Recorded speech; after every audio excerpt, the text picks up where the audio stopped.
नमस्कार अमरावती.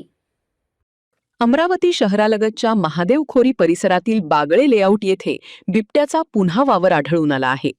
सत्यम मालखेडे यांच्या घराजवळील 6 कुत्र्यांच्या पिल्लांची बिबट्याने शिकार केल्याने संपूर्ण परिसरात भीतीचे वातावरण निर्माण झाले आहे.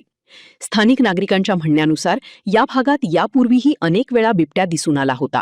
मात्र वारंवार माहिती देऊनही वनविभागाने प्रभावी उपाययोजना केल्या नसल्याचा आरोप नागरिकांनी केला आहे. बिबट्याच्या वाढत्या वावरामुळे लहान मुले, महिला आणि ज्येष्ठ नागरिक घराबाहेर पडण्यास घाबरत आहेत.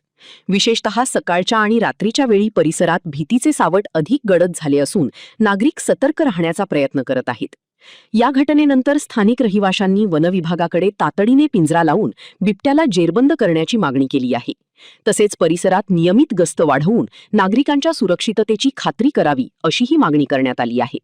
आता वनविभाग या गंभीर घटनेकडे किती तत्परतेने लक्ष देतो आणि नागरिकांच्या सुरक्षेसाठी कोणती पावले उचलतो याकडे संपूर्ण परिसराचे लक्ष लागले आहे. मी सत्यप्रकाश मालखेडे, बागडे लेआउट राजेंद्र नगरमध्ये राहतो. 29 तारखेची घटना होती. आमच्या इकडे बिबट्या आला, जे खाली लॅब्राडॉरची आमची पिल्लं होते ते 2 पिल्लं घेऊन पळाला 29 तारखेला. त्याच्यानंतर फॉरेस्ट डिपार्टमेंटला आम्ही सांगितलं. फॉरेस्ट डिपार्टमेंटवाले 3 दिवसानंतर आले, पाहून गेले फक्त, पण काही कारवाई केली नाही. काही ट्रॅक कॅमेरे वगैरे काही लावले नाही, काही कारवाई झाली नाही. त्याच्यानंतर आजची घटना आम्ही सकाळी येऊन पाहतो, तिथं रक्त दिसलं पूर्ण रूममध्ये. पिल्लं पूर्ण गायब, 6च्या 6 पिल्लं पूर्ण गायब झाले, बिबट्याने नेले. पूर्ण रक्त आहे पूर्ण इकडं, खतम झाले. 6 पूर्ण दिले. रक्त पूर्ण इकडे आहे, पूर्ण फ्लोअरमध्ये रक्त पडलेलं आहे. फॉरेस्ट विभागाला फोन केला होता का? हो, हां, प्रदीप भाळ म्हणून आहे RFO, त्यांना फोन केला. फोनमध्ये बोलले बघ ठीक आहे काहीतरी पाहू म्हणून एवढं बोलले. माहीत पण कधी येते, काय करतात, काय कारवाई करतात, पण आतापर्यंत काही कारवाई झाली नाही. माझं नाव राहुल काशीनाथ बोरकर. मी कमल कॉलनी नंदवर लेआउटमध्ये राहतो. बागडे लेआउट माझ्या जवळच आहे. आता जे आज रात्री जी घटना झालेली आहे ते आमच्या मित्राकडे झालेली आहे. आम्ही रात्री 10, 11, 12 वाजता येतो.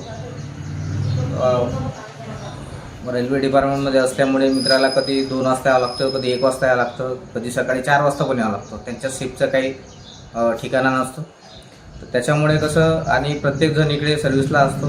लहान मुलं पण इकडे खेळत राहतात. इकडे ओपन पेस आहे, इकडे कमल कॉलनीचं ओपन पेस आहे, इकडे बागडे लेआउटचं ओपन पेस आहे. आणि इथं बिबट्याचा वावर आता खूप जास्त प्रमाणात वावरलेला आहे.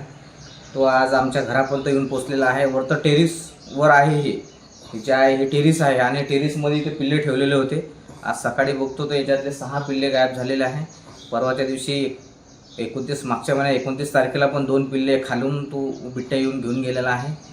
आणि याच्यावर अजूनपर्यंत काही कारवाई झालेली नाही. आमचं अशी मागणी आहे की याच्यात ताबडतोब पण याच्यावर ॲक्शन घ्यायला पाहिजे. ट्रॅप कॅमेरा आणि याच्यावर ट्रॅप कॅमेरा लावून घ्यायला पाहिजे, कारण की आता हा 2-3 दिवसानंतरच बिबट्या येऊन राहिला आहे ग्रस्त. त्याच्यामुळे हे आजूबाजूचा एरिया खूप प्रमाणात एकदम भयभीत झालेला आहे.